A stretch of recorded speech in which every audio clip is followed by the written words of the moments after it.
علیکم نیوز کے ساتھ میں ہوں مریم چودھری۔ نجی اسکول یا لوٹ مار کے دھندے۔ اسکول مالکان نے بچوں کے اثاثے معلومات کی دستاویزات فروخت کرنا شروع کر دیں۔ بچوں کے داخلے کے وقت والدین سے ان کی تمام معلومات حاصل کی جاتی ہیں۔ معلومات میں والدین کا مکمل نام، موبائل نمبر، گھر کا پتہ اور بچوں کے نام لیے جاتے ہیں۔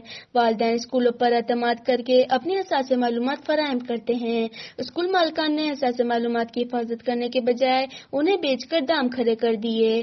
حساس معلومات پر مبنی دستاویز بورے بھر کر کباڑیوں کو فروخت کی گئیں۔ اسکول انتظامیہ سے موقف جاننے کے لیے رابطہ کیا تو انہوں نے لاعلمی ظاہر کی۔ حساس معلومات پر مبنی دستاویزات کباڑیوں کو فروخت کرنے پر والدین خوف ویرات کا شکار۔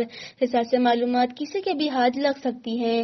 حساس معلومات کے ذریعے والدین کو بلیک میل یا نقصان پہنچایا جا سکتا ہے۔ رپورٹ کر رہے ہیں کرائم رپورٹر اختر افضل، نیوز کراچی۔